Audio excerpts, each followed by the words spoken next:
rap-ish. I ain't even broke a sweat, homie, this practice. Pondering my next move, staring at my track list. Hope I ain't missing my window. Praying like a Baptist, Seattle's own. Tired of this Game of Thrones. They made a list of the best rappers, and guess who wasn't on? While the disrespect continues, I'm steady packing these venues.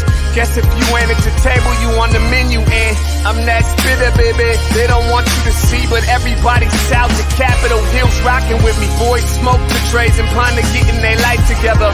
I'm comfortable with my role, so I'm like, whatever.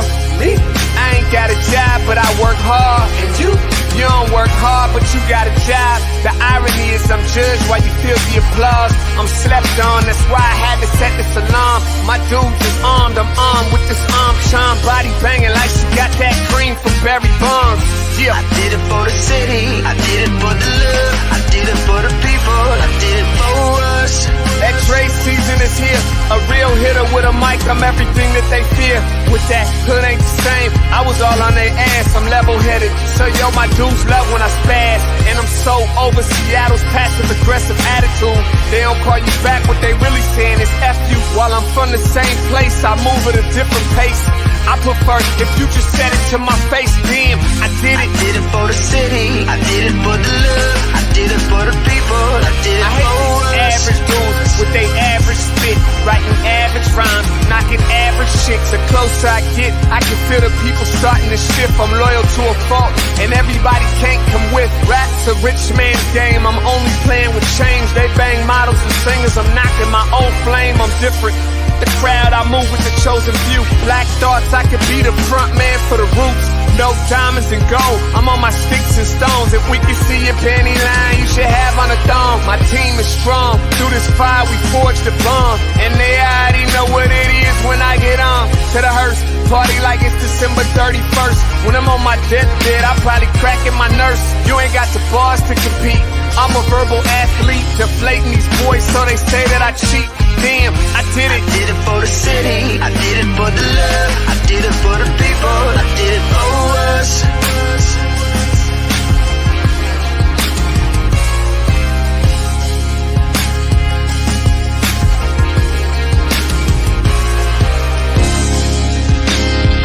Yeah. I should probably start by apologizing for the long wait, man. You know, I know I be tripping. But I'm not just a rapper, I'm an artist. And, you know, my creative process is a little bit different than most. Nonetheless, I want to welcome everybody out to the Dre's Experience. I got TCF in the building. My whole camp's here with me. I got the band in here laying this cool-ass vibe. And I'm Seattle's own. Let's get into it. I just wanna live. God protect me. I just wanna live. I just wanna live. Grand Rising to everybody out there. Happy Tuesday to you. Welcome to the Morning Update Show. I'm your co-host, Trey Holiday. And you guys, it is already starting off to be a beautiful week right here in our Studio E. Got to bring in my guy, co-host with the most, Big O. What up, Big O? Trey Holiday, what's happening? Hey, what's going on, buddy? It's good. You know, like I said, day number 2 here. They're actually back there working right now. They're putting in fiber optic cable and some other stuff, bringing the studio online, bring it to life. But you know, it's even this compact setup though. It's a nice setup. It is. And you know, when you talked about the space yesterday, I'm just like, ooh, there's things that we can do here. We couldn't do in other spaces. It's exciting. Oh no, we can do a lot of stuff here that we couldn't do in our other space was nice. Yeah. But it was just small. And this has more room for us to be able to do some things. All right. Well, welcome to the Morning Update Show. And right off the bat, I want to remind you right now, it's a perfect opportunity for you to tag and share the stream. Go ahead and tag and share the stream with people who you feel would appreciate culturally relevant news and information emanating from right here in the Emerald City. Want to give a big shout out to our partners over at the South Seattle Emerald and KBCS 91.3 over at Bellevue College. So I want to remind everybody that you can listen to the Morning Update Show anywhere that you listen to your favorite podcast. Right there, they've got SoundCloud and links, but you could also go to Google, Spotify, iTunes, wherever you might go, you know what I'm saying, to listen to your favorite podcast. It's no excuses season. Yeah, I was just on a call earlier with Chamber of Commerce. They were talking about the elections and everything. Me and actually Kevin Schofield's. But it's no excuses season. You know what I'm saying? These elections are coming up. A great way to support Black-owned independent media and letting people know how you feel about things. You go to whereweconverge.com/shop and pick up your no excuses gear.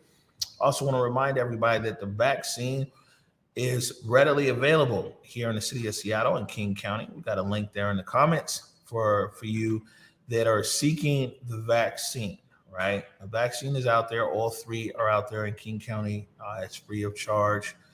You can click the link, find a location, and in some cases, people can actually come to your home or residence and can vaccinate you there if you're seeking the vaccination. And the vaccine, you know, this is the thing, though, Trey, is that when we talk about vaccine and vaccine hesitancy and all these things, they're saying that the Biden administration very well might say that people are going to need a booster shot in 8 months after they get vaccinated. Yeah, I mean, this is why when we think about, you know, why we started the morning update show and why folks are hesitant is because we are learning as we're going through something, right? And so there's so much information that we have to decipher through in order to really get down to the nitty gritty, as they say. And so, you know, hey, those booster shots might be necessary. I mean, we're seeing the Delta variant hit those who have not been vaccinated as well as those who have. And again, you know, so many folks are talking about the boost of the immune system being that a natural defense to it all. But hey, you know, we'll see how all this plays out. It's something we're just dealing with day by day.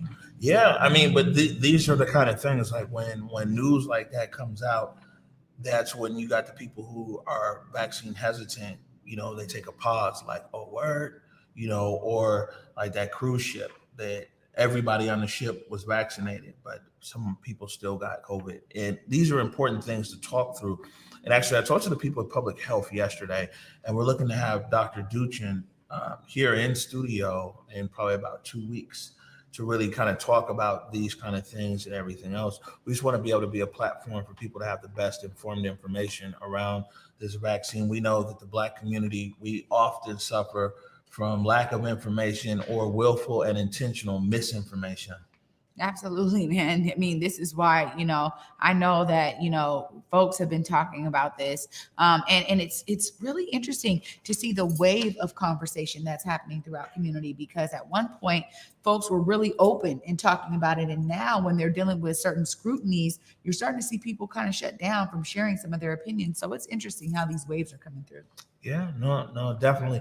And speaking of the vaccine, we've got right here our vaccine stories up on our website, whereweconverge.com/post. And, you know, we're talking to people who got vaccinated and people who are hesitant for vaccination. We want to be able to continue to share that information with the public and be able to create space to have conversations around the vaccine and vaccine hesitancy.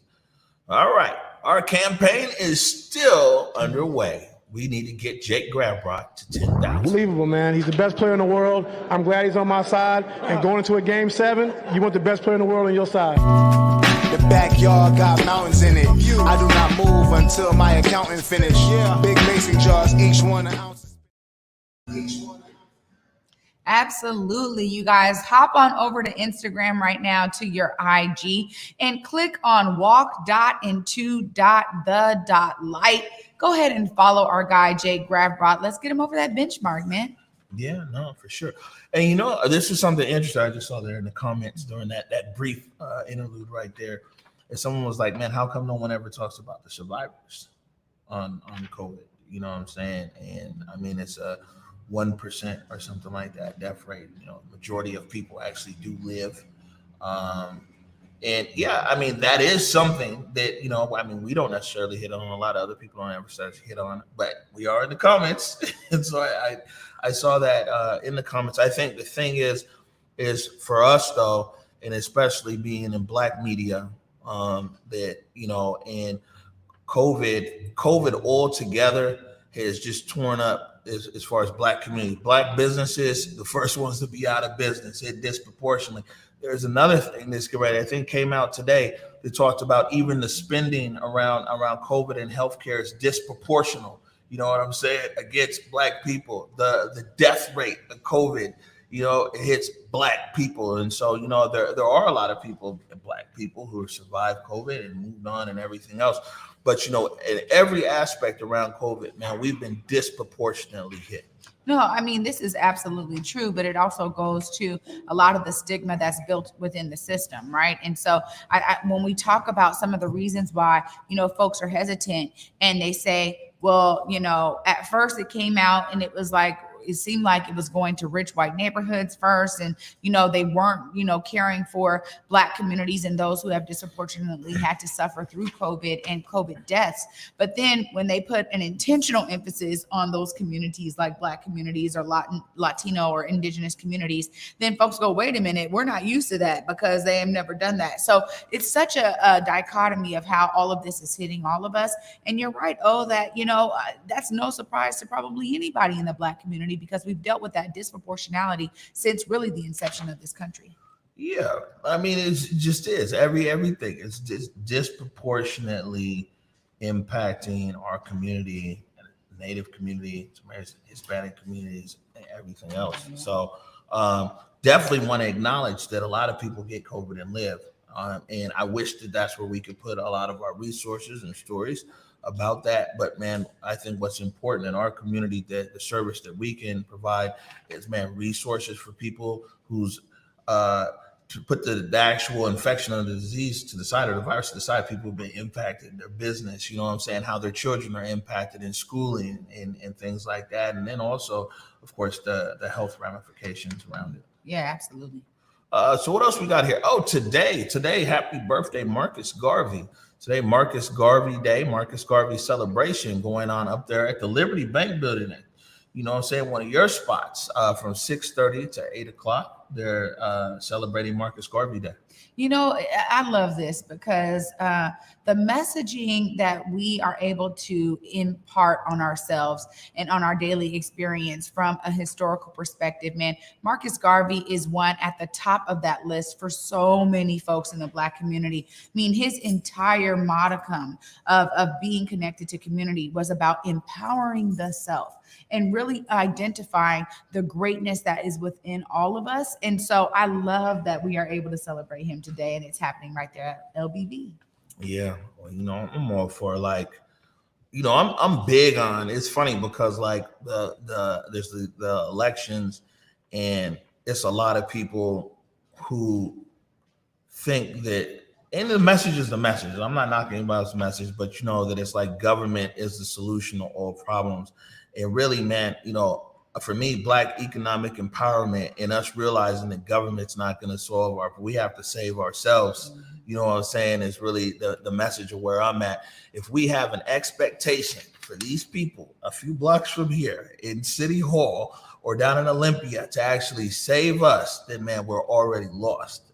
And I think that having a fundamental understanding that, our power really comes from economics and economic drivers and things like that. It was not to get off topic, but hey, I was having an interesting conversation with Council Member Deborah Juarez, right? And we talked about the Tulalip Nation. And I talked about how back in high school, I'd go up there to Tulalip, and it was a whole nother world. It was the res, and the Tulalips, for the most part, was getting pushed around by everybody in Snohomish County, getting pushed around by the sheriff, by the municipality, by everything. My friend, go mess with them Tulalips now. You know what I'm saying? After years, the casino came in and everything else. They're an economic powerhouse. People don't move in that county without talking to them. The Tulalip Nation is included in regional conversations now around Puget Sound and everything else. Because one thing about America is America, no matter what, respects economic power and economic influence.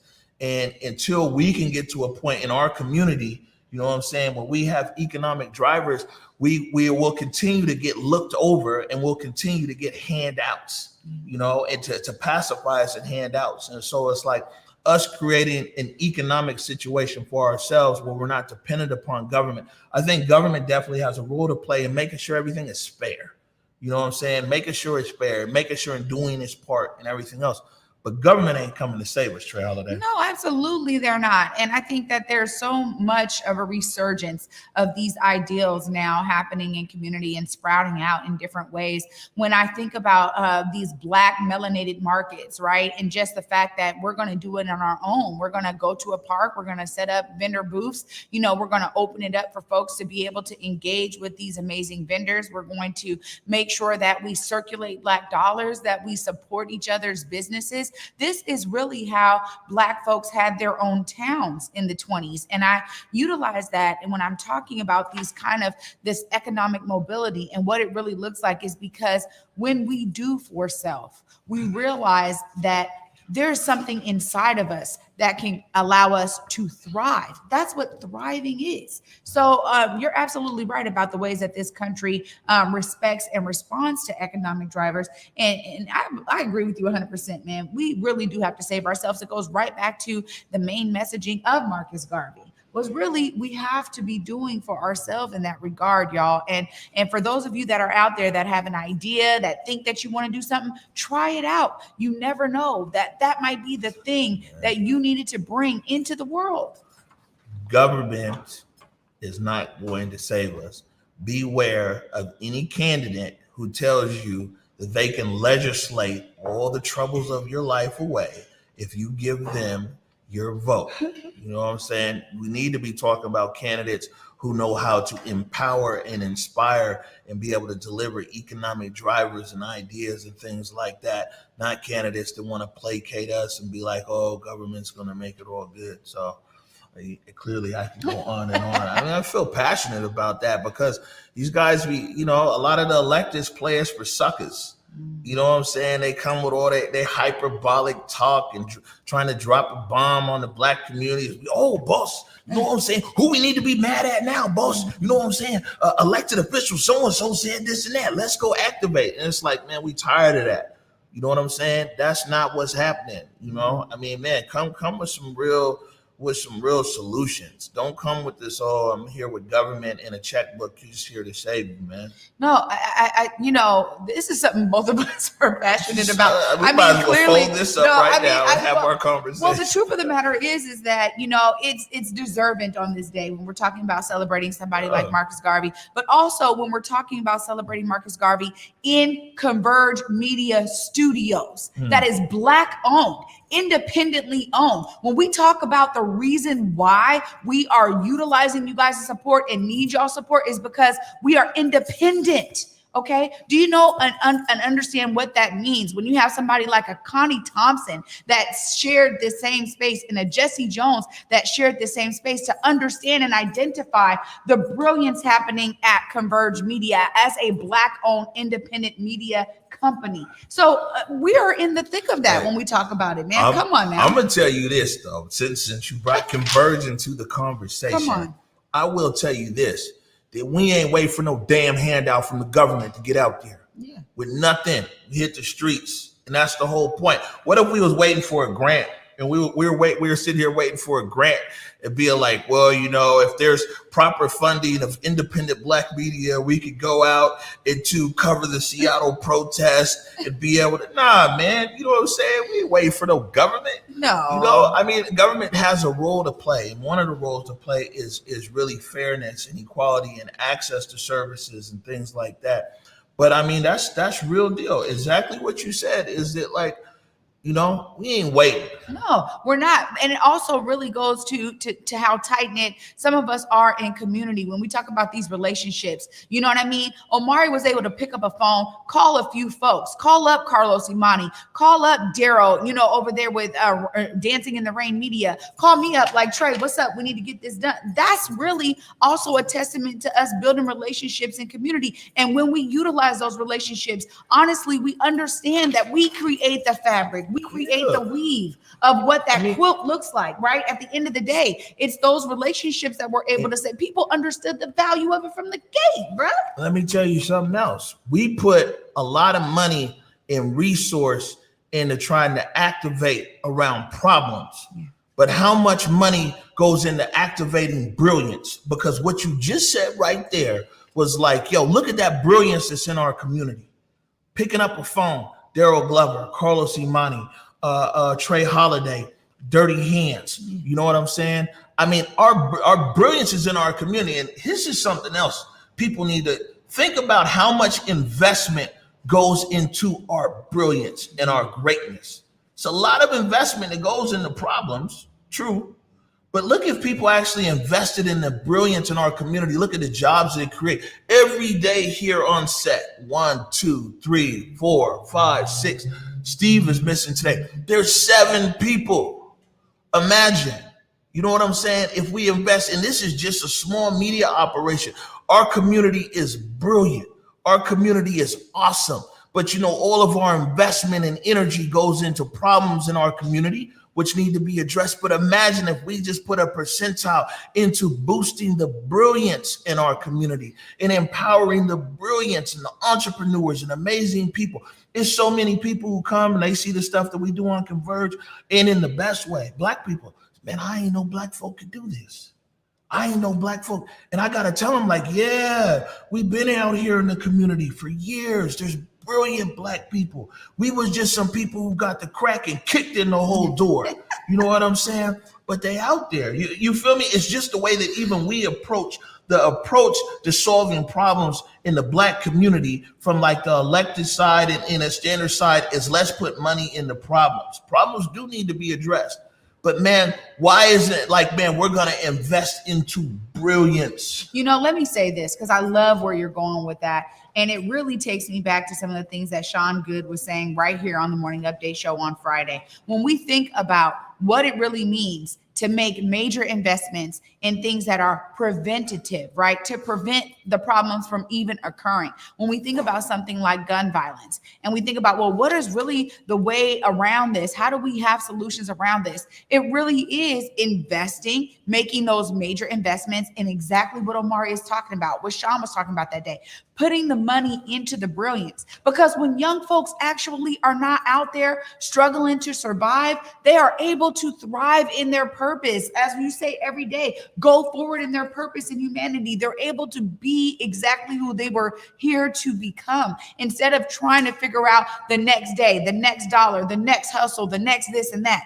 When we have thriving communities, and we've seen it before, man, our people were enslaved. They tried to make us do everything possible under the sun. And when people got that opportunity to be like, man, I'm out, I'm free, I'm going to build this farm, I'm going to build this house, I'm going to do these things, I'm going to have a store, I'm going to have a library, I'm going to have education, I'm going to become a doctor. All of those things were happening in our communities. So the ideas around what it means to make those major investments before we even hit the barriers of issues is a beautiful way to be thinking about this. And a big part of it too is if we could just be left alone. Yeah. I mean, because we don't even have to go back. I mean, it's a big example when you talk about Oklahoma City. But the reunion on Union reminded people that the Central District used to be a thriving business district too. All Black-owned businesses. We never had to leave our community. You know what I'm saying? Money stayed in our community. You had Black restaurants, you had Black drugstores, you had Black grocery stores, you had Black doctors, Black clothing right there in the Central District of Seattle. You know, and so what we're talking about right now is not something that's far off. And actually, once this installation is done here, the first installation that we're doing here is really acknowledging the greatness of our past, because I'm like, man, sometimes you got to see it to believe it. And even if seeing it is in photos every day here on the set, people, you know, should be able to see that. And I really want to caution voters that, man, the people, the war on poverty and just putting money out there or whatever, that's been the thing for a long time. You know, we need people who actually can spark these things in our community. We don't need to be laid up on the government. and someone tells us that, well, man, we're going to give you this and give you that and give you everything else, and if people can't make investment in our greatness, in our brilliance. And that be the crazy thing is, right, is like, I'll be honest with you as well. Also, the nature of our city, if I could just keep it real here, the nature of our city, you'd be surprised. Like, we getting by over here. You know what I'm saying? Big shout out, $5 family. But you'd be surprised if I was to play into the narrative in a lot of these meetings that I be in, that people assume. Like, people be assuming that it's like, oh, I grew up so poor and black, and I had to overcome so much trial and tribulation just to be able to do some kind of meet. And I be telling people, I was like, man, I had a fantastic childhood in the Central District. No, I wasn't. And they be like, oh, I know it was probably so hard for you, and so this and that. I was like, man, what? But the whole point I'm making is we also live in a city where, when that is your narrative, resources come. Believe me, if I cried here on TV talking, oh man, me and my brothers had to split one bologna sandwich and we was all sleeping on one cot and the cockroach would be like, man, but that's not my reality and that's not my journey. But our city is very open for that story. And so when you got a story of, man, I had a fantastic childhood growing up in the Central District, an amazing place. You know what I'm saying? I get along with everybody and X, Y, and Z. It don't seem that interesting to people. You know what? That is one of the parts about all of this that really boils down to how narratives have been wielded in this country, right? And this is why us being able to own our narratives is so key, because we have to be able to be truthful and honest about always being around hard workers. Omari was raised that way. I was raised that way. I didn't have no choice, right? When I think about sometimes, people having a choice to be seeping in, the things that are not right for them. I didn't have that choice, man. At the end of the day, I always have to show up and show out every single day. It doesn't matter what I'm going through personally or anything. So this idea of constantly being resilient, of being able to stand on the shoulders of those who have been strong before us, man, that is real. That is so real. And neither one of us have that story. And I know exactly what you mean. People want to try to make what they see in you the narrative that is you, and that's not it at all. People. I mean, but that's because it's like, in so many of the stories and storytelling, and even in Hollywood and everything else, it's always about the black person who had to overcome all of this and that because the community and the neighborhood is disingenuous. Yeah. You know what I'm saying? Yeah, man, it's a lot of hard spots out there. It's a lot of hard stuff to overcome, but there's millions of us every day thriving in our purpose. 117 historically black colleges and universities. We graduate genius every year in this nation. And people will sit here and tell you that government is the answer. Big Mama and them, this is all new. Big Mama and them ain't had no SNAP card. Right. You know what I'm saying? Big Mama and them ain't had no EBT. They ain't had no rental assistance. They ain't have no internet voucher. They ain't have nothing. You know what I'm saying? But man, I mean, look at the pillar of our community, our elders. And look how much and why we love our elders so much is because they sit there with so much integrity and so much dignity and so much grace. A perfect example. And it's people whose lives was much, much, much harder than ours, who had so much less resource than ours. We have living examples of our greatness every day in front of us. And all we have to do is embrace it. We have examples. We can do this. We cannot allow ourselves to be programmed by the political machine and the media machine out there that tells us that we need them to be able to make it. We've made it on our own in this country from day one. That's it, brother. That's it right there. And I got to say, one of the days that I spent when I was in Mexico was with some elder white folks who were all Trump supporters, 4 of them. and literally having these kinds of discussions with them, because as John Lewis said, I'm going to make an attempt to understand the other sides. They were trying to understand me. I was trying to understand them. And one of the things that was so highlighting for them was the fact that they literally thought, and was able to be honest with me about it, that in the Black community, we're waiting for a governmental handout. And I said, oh, absolutely not. I said, you are totally wrong about that. I'm around a bunch of people who are thriving in our purpose. I'm around an entire community who is doing work to become their own business owners, working on insulating our economies, because we understand that we're all brilliant. And I remember one of them literally said to me, well, Trey, I mean, the way that you're talking, you just can't be that popular in the Black community, because they really had this understanding based on the information that they're digesting, based on the narratives that are being sent to them, based on the news that they're watching, all of this, that is what Black community is looking for, is a handout. And I literally had to explain this to them in a way that they were able to walk away from hanging with me that day, and realize that, man, wait a minute, we've had it wrong this whole time,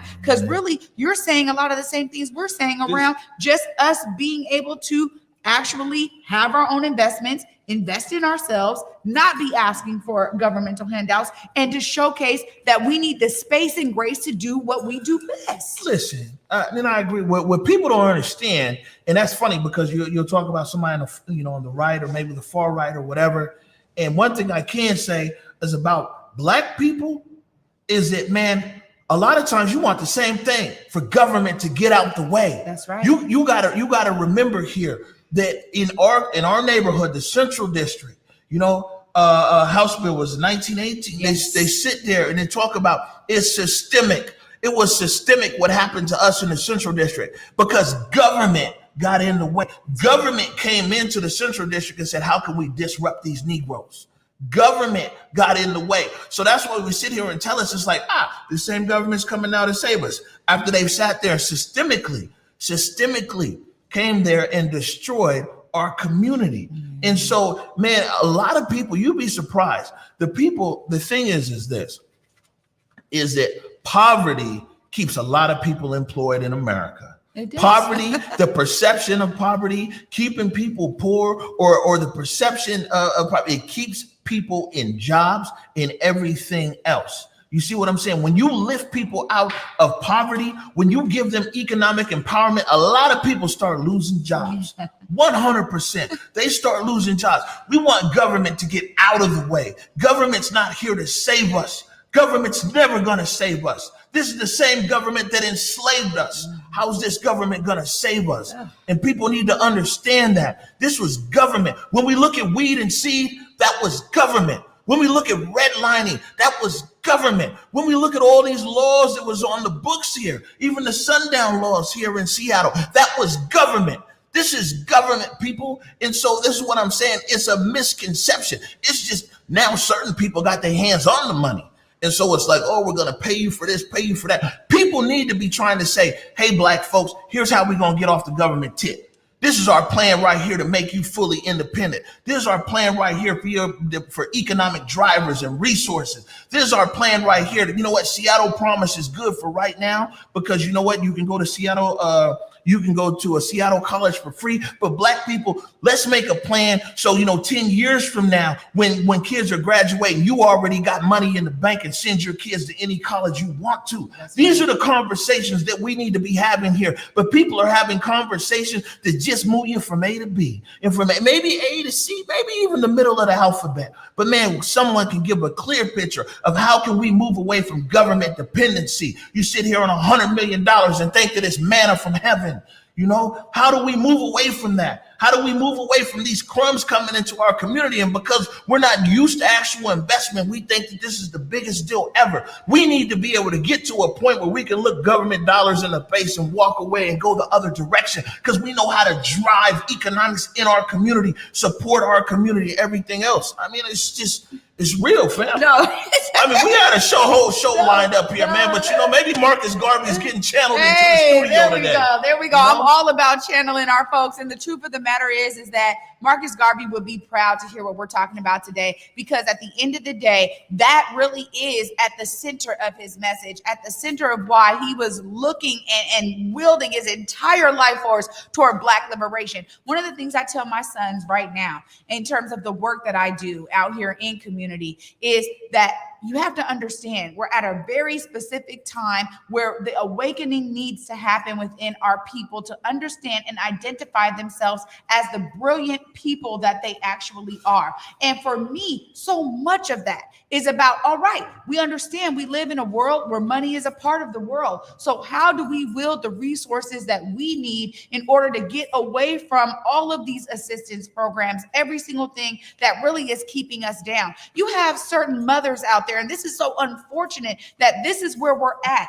that we get so used to something like Section 8, where we're like, oh, wait a minute, I can't take that job. I'm gonna make too much money and they're gonna kick me off Section 8. Or, oh, wait a minute, I only gotta do this many hours so I can keep my housing. Or, you know what, I need to do this so I can stay in alignment with this over here, this other resource. That right there is a defeatist mindset. And when we talk about actually realizing that within us, we can do all the things we need to do. It's not about being equal to some other person like white folks. That's not what it's about. It's about us realizing our brilliance. And to be honest, this is why I love Black markets. Man, people ask me where I'm shopping all the time. I am constantly putting money into Black vendors' hands because I understand their brilliance. But I also understand that that is an opportunity for them to realize, man, I'm doing something great with myself and I need to continue doing that greatness because there's people like Trey that are going to actually be a patron of my business. To me, that is how we start to move away from so many of these things. It's right here before us. There's a lot of different places where you guys can find Black business alerts. You guys can look up and figure out where to shop and how to be in Black economies, and do it locally first. So like you said, what we had in the Central District was everything right there before us.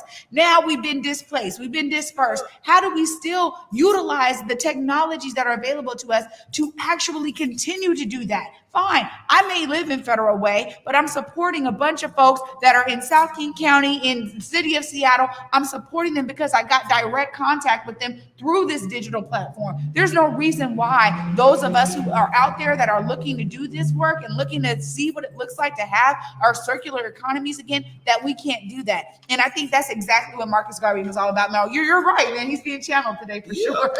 Just people need to be clear that just because, and it's true, you might have an elected or somebody in office who's doing like great things. Like who's your representative down there? Yeah, Jesse Johnson. Jesse Johnson on the ball. Yeah. David Hackney down there in Olympia as well. But people need to realize that it's like, man, the government, the state, this is the state. Man, this is our solutions won't come here. When you're going into, they were going into the general election, anybody who's telling you they got a magic wand that includes government this, government that, government this, we need to be leery because, it's a lot of things. It's like, man, where you can go to all this funding for Section 8, but where's the program to get you out of Section 8? Mm-hmm. Where's you see what I'm saying? I mean, man, and we need to bring whatchamacallit back out here, Ada Academy. Yeah. And programs like the Ada Academy, they're sitting there and teaching women how to code, and you going from $50,000 a year to $140,000 a year. That's what I'm talking about. Yes. You see what I'm saying? And that's not government. That's not government. And you'll live a richer, fuller life. Learning a skill, you go from doing whatever to being a coder or being in IT, and you going from making $40,000-$50,000 a year to $150,000 a year. We need to understand that we can believe and achieve and live in that lifestyle. And as long as we're sucked in on government, as long as we're taking government handouts, this glass ceiling is real. It's right there. We'll never rise above it because we've created a comfort zone in our life around government handouts. Well, you said it earlier, if we actually have thriving communities in Black community and Indigenous community and Latino communities, if we actually had thriving Black communities, it's going to put a lot of people out of business. So the ideas of poverty as business is real. When we talk about the nonprofit industrial complex and we realize that there is a white-led institution or organization that puts Black babies on their brochures to ensure that their, $500 plate dinners for their fundraisers are getting the injection of funding that they need to continue on for 10 more years. This is the kind of stuff that really grinds my gears, right? Because I say to myself, wait a minute, this is what we are in. This is how we're investing money. This is how we're moving a system. This is how you think you're affecting change. No, this is how you've cemented yourself in the system of poverty. And ultimately, you should be ashamed of yourself because you should be working yourself out of a job. But instead, what you have to do is you have to keep the levels at a certain place so that you can keep a position of power, so that you can be getting paid the six figures that you think you're worth. And ultimately, you got to ask yourself, man, am I doing this for the right reason? Am I doing this for the right cause? Am I in the right business? Because for all of you who make money off of poverty, who are sending your children to college because you're ensuring that other families are not able to do so, you should be questioning yourself, man. So I think what you said there is spot on, though. I mean, it's real. And I mean, the term poverty pimp, the problem is that when people say poverty pimp, they just be thinking about Black people. And a lot of times they'll think about some preacher or pastor or something like that. The biggest poverty pimps ain't in our community. The people who are actually making money off of poverty and off of impoverished people, and who are the people who, like our city and our country too, but in our city, it's a lot of people and organizations who are getting money to be enablers. Yeah, that's right. You see what I'm saying? They make the path of enablement comfortable.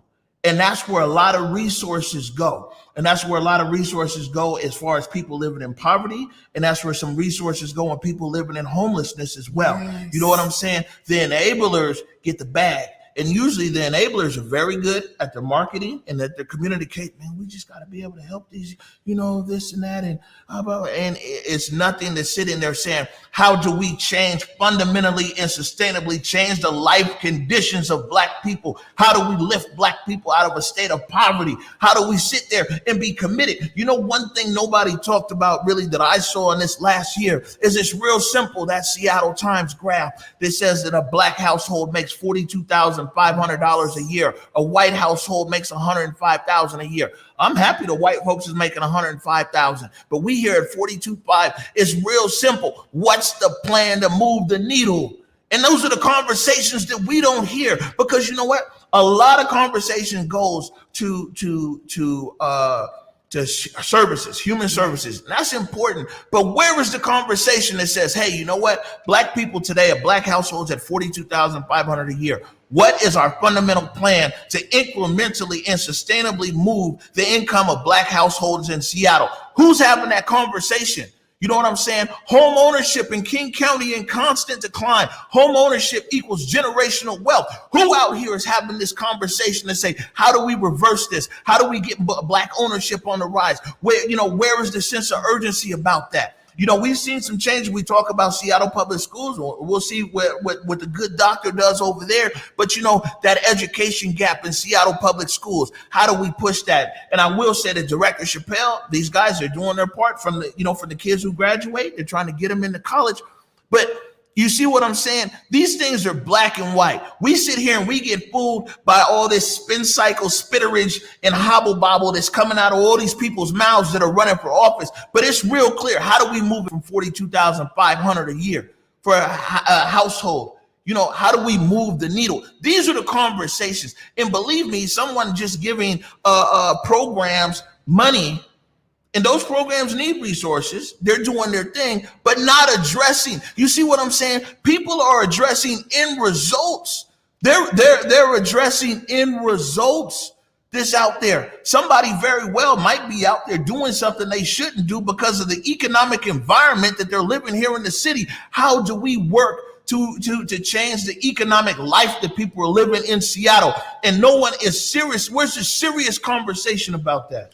You know what? This is exactly right. I mean, you know, when we talk about what it looks like from a perspective of community-rooted solutions, we say this a lot, but what that really means is that those who are the most affected by these outcomes are the ones that are driving the innovation in terms of solution-oriented models. And there's not enough work being done on that regard. There's not enough people, and I think you're absolutely right. Nobody this entire election cycle was talking about what it really looks like to have these economic values really elevated, particularly in Black communities. And when you look at data, and if you look at any kind of power mapping, it'll show you that when you invest and do the right things to have preventative measures, that means ensuring that people are well cared for. You hear people talking about treating the whole person. This is exactly what we're talking about. We need that to be happening so that that foundation around equity is really at the core of it all, and it uplifts equity for everybody. If you focus on Black communities, you will see that that's what it showcases. So what you're talking about, is so true, and it's so clairvoyant for us who are on this side of it. The funny thing about it is that once again, the reason why people weren't talking about it is because ultimately it means that some of the people that may have supported their campaign will work themselves out of a job, that some of the people that are over here that they are hobnobbing with and having cocktails with at cocktail hour are going to be out of their jobs, that it means that then the power balance shifts. And all of this, we could talk about it in terms of money, but it's really about power, because at the end of the day, those who think they have the power and are wielding these kinds of solutions that are keeping folks in poverty states, those are the ones that are not really willing to relinquish that power and to make sure that the power dynamic of what we're dealing with in our society is shifting so that now the real rooted solutions are taking root and they are growing, they're sprouting up, and that now they can say, you know what, I'm no longer necessary. But the problem is that with that power dynamic, they want to continue to be necessary, and for me, I see a lot of this as power. Yeah, for sure. And I know that all money ain't good money, you know, and people have been able to maintain power in our community. You know, they got a few people that were standing up and doing the Bojangle dance when Weed and Seed came in. Hey, Negroes, this is good for us. You know what I'm saying? We gonna do Weed and Seed. There's always somebody. You know what I'm saying? Man, all money ain't good money, especially when it comes to us and our people and everything else. And something I want to continue to remind everybody here in this city, all 7 districts, and especially D2 and D3, is you have 3 council members. And when you go into these elections, you need to remember what your current council members did. In District 3 is Sawant and Morales, and 2, they're not up for election. But Mosqueda is also your council representative. So is Gonzalez, because they're citywide. So if you live in D2 and D3, you need to make sure and check that Mosqueda been showing up for your issues, that Gonzalez been showing up for your issues. You know what I'm saying? I was out there in D2, and I'm talking to them about gun violence and everything else. You've been hearing from your electeds? Nah, not really. Every district in Seattle has 3 representatives, and that's a perfect thing. If not one's answering your call the other one and call the other one. But just remember, Gonzalez and Mosqueda are also accountable in these districts because they have citywide seats. Yeah, you know what? Let's put it out there, because the truth of the matter is that the more informed we are and the more engaged we are, that really is the power right there. You have to wield it, y'all.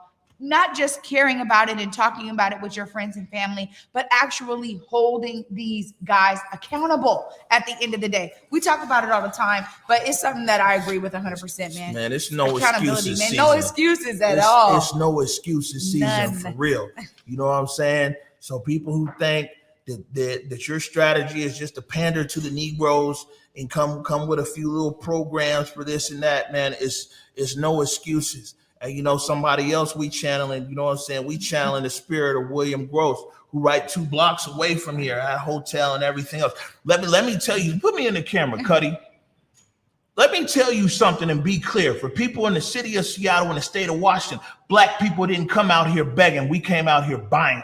You look at the history of Black people, the very early Black people who was out here, they was bosses. You know what I'm saying? People like William Gross, all this industry sitting here downtown, Territorial Governor Ivic Stevens, William Grossman was like, man, you got to come up to Washington State. You need to live here in Seattle. You see what I'm saying? We didn't come here begging. We didn't come here asking the government for shit. You know what I'm saying? The black people who came out here to Seattle and to the territory of Washington were bosses, big property owners, landowners, industrious. It's not in our history. It's not in our DNA in this city and in this state to be beggars. It's not in our lived history as black people here in the city of Seattle to beg. We didn't come here begging. Henry Gross bought 12 acres of land from William Gross bought 12 acres of land from Henry Yesler, and that's where the Central District is right now. He didn't go begging to Yesler. Oh man, Mr. Yesler, please just give us a little bit of land for some black folks. He came and dropped the bag like, I'll take that. And that's where the Central District started. Don't you ever sit here and get into believing that we came out here as beggars. Black people came out here industrious, entrepreneurs. It's real talk, man. I love it, man. I love it, man. I don't even know what else to say because the truth is the truth at the end of the day. You know what? That really is the brilliance that we come from. And when I am always encouraging folks to see themselves as a part of the solution, this is why. Because ultimately, we have always seen ourselves as a part of the solution. We didn't ask nobody to hand us solutions. We said, you know what? Here's a leak. I'm going to fix it. Here's a hole. I'm going to plug it. Here's a vent and some air's coming through. I'm going to change it. I'm going to fix it. That's what we've always done. We've been about that work. And ultimately, it's one of those things that we have to revive all the time, y'all. Now is the time. If there ain't no other time, now is the time to remember that message right there. We didn't come out here as beggars. We came out here as buyers. I love it. Hashtag that. We ain't begging, we buying. We're going to take a quick break right now. The Morning Update Show continues. Hey guys, it's Besa Gordon from Converge Media. You can catch me on my show Rewind with Besa, which airs every other Saturday at 2 p.m. anywhere you watch Converge Media. Now, I know a lot of us still have questions about the COVID-19 vaccine. However, here are a couple things you don't have to question. Everyone 12 years and older in Washington State are now eligible for the COVID-19 vaccine. It's free, and you don't even need insurance or citizenship status to get vaccinated. If you still have questions, and I know you probably do, you can visit kingcounty.gov/COVID for additional information. You can also call the King County COVID-19 call center at 206-477-3977 to get COVID-19 and the vaccination questions answered, get translation services if needed, set up an in-home vaccination appointment for yourself or someone you know may not be comfortable at a vaccination site due to a disability, anxiety, or other reasons. Look, with summer being here, now is the time to get all your COVID-19 vaccination questions answered so we can all get out the house and live our best lives again.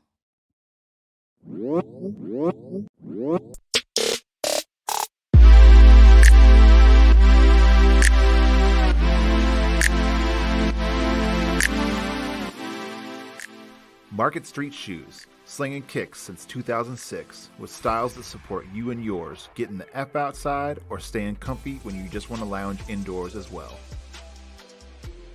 But wait, Market Street Shoes is way more than just a shoe store. Gear up for your next outdoor adventure with apparel and accessories that'll have you looking good on the streets, the trail, or even in your own backyard. With locations in Ballard, Redmond, and online at marketstreetshoes.com, there's undoubtedly a style and size that'll fit your lifestyle.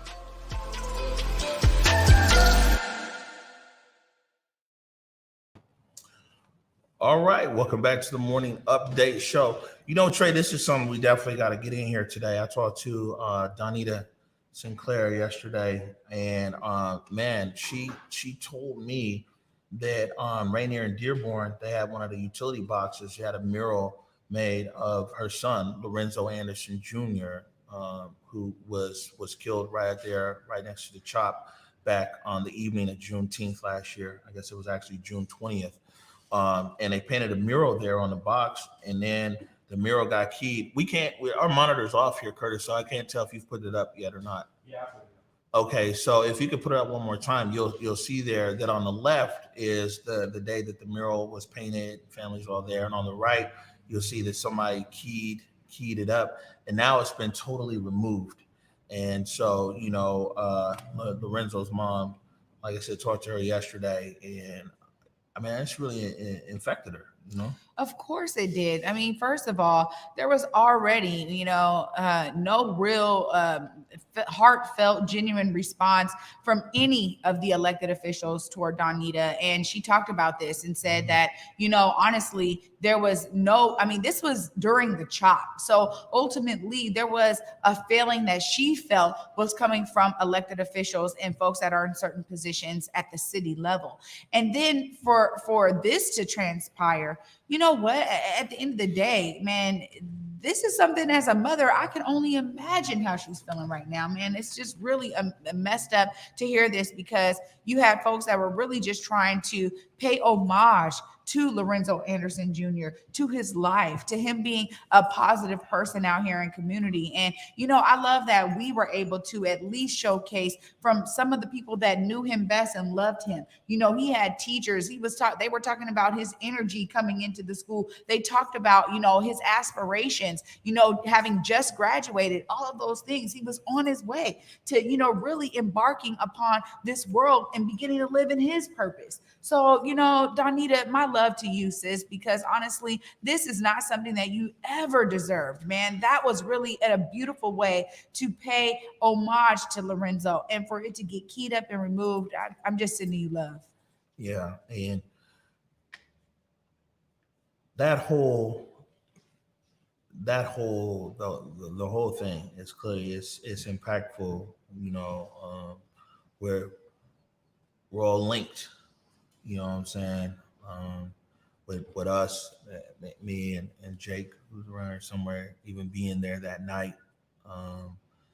Anytime the conversation turns to Lorenzo Anderson Jr., it's always a bit more. But I just think that, it's important that, especially these victims and the families of victims of these violent crimes, these gun crimes, that, man, we need to be able to leave space and grace for humanity. That's not all right.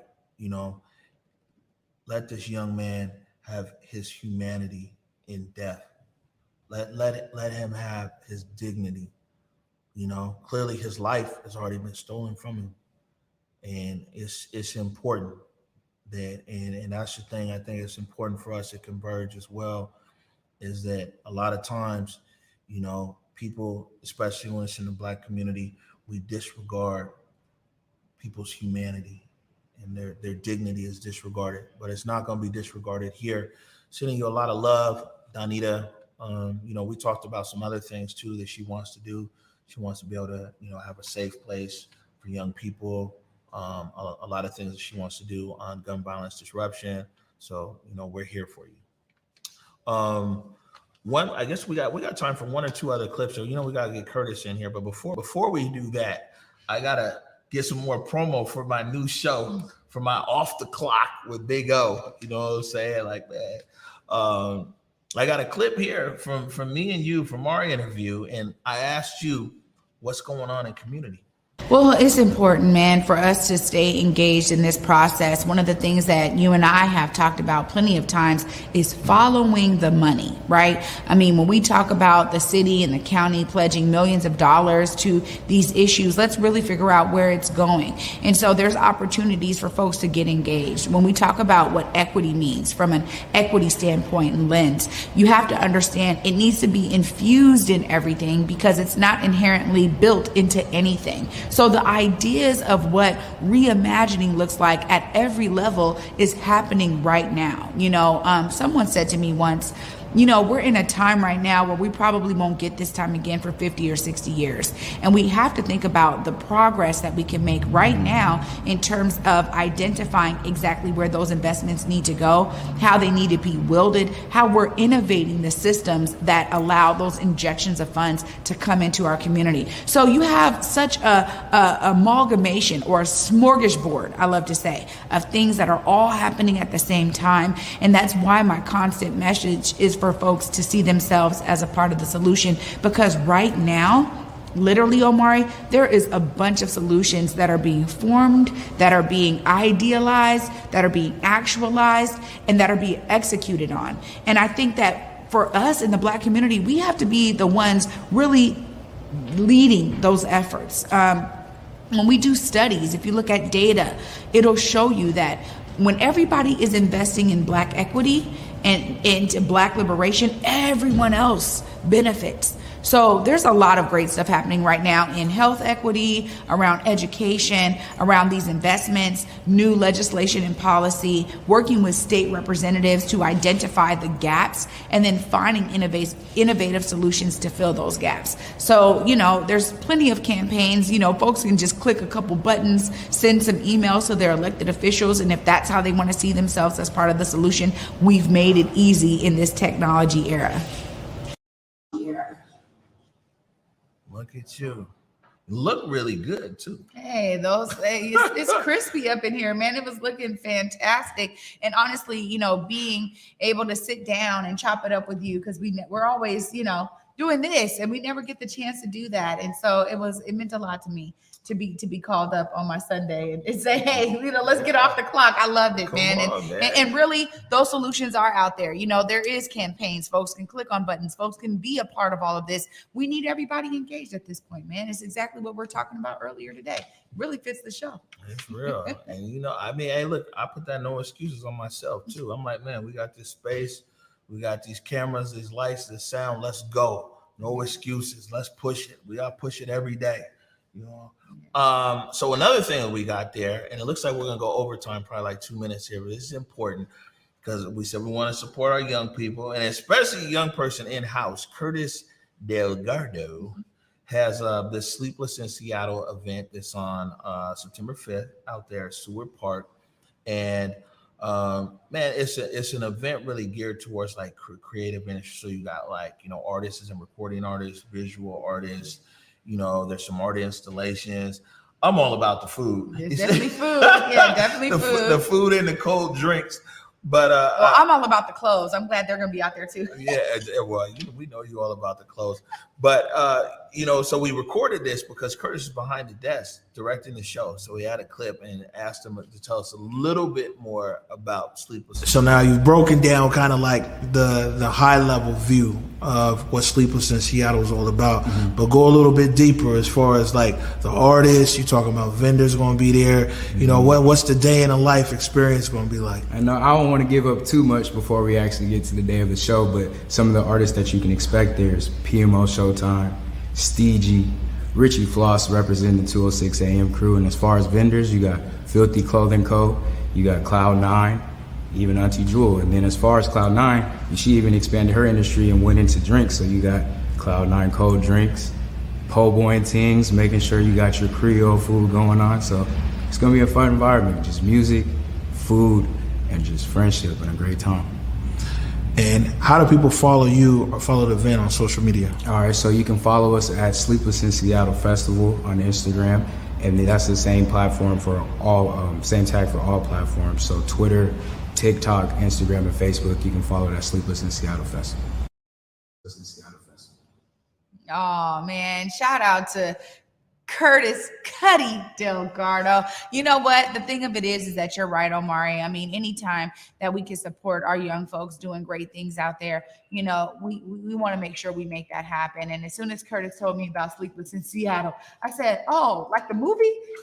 Curtis said, what movie? We ain't going to be able to help you on no legal issues. I felt old at that moment, man. Curtis didn't even know nothing about the actual movie Sleepless in Seattle. He said, that just came to me one day. So really, I love this. I love the fact that, again, here this young person has an idea and said, I'm going to make this happen. And I love that we can support it here. You're going to do it.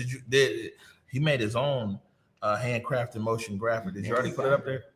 I played it. Right. You already played it. So let me throw this out there. There's probably a link in the comments as well. And this is a free event, right, Curtis? Yes, sir. Look at that free event. Amazing. It's an ambitious young man.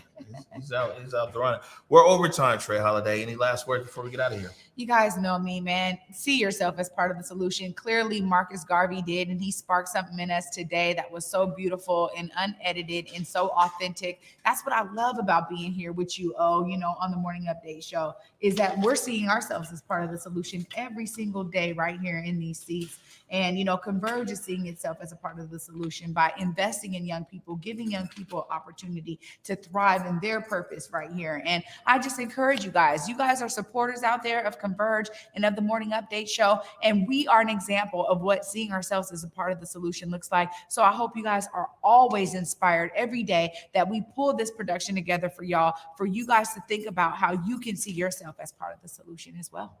Yeah, well, I'll tell you this.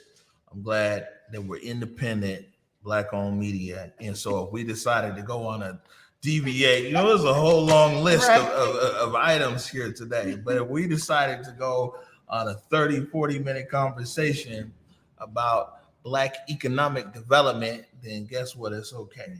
We ain't got no boss man we got to go and bow down to or send an apology.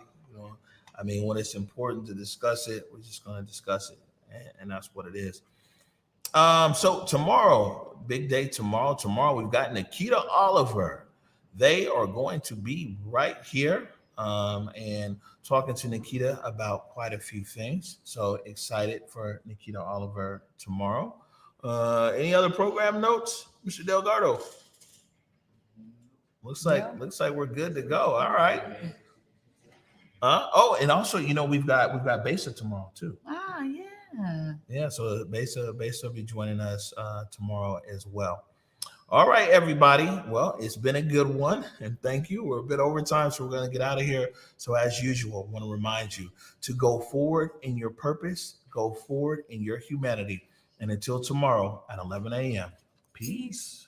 Lift every voice and sing till earth in heaven ring with the harmonies of liberty. Let our rejoicing rise as the listening skies. Let it resound loud as the rolling sea.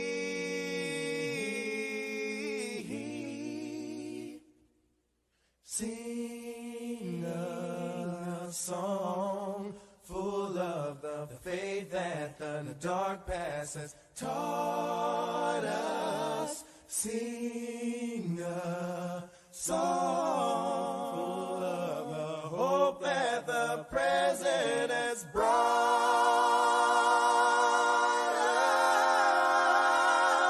us.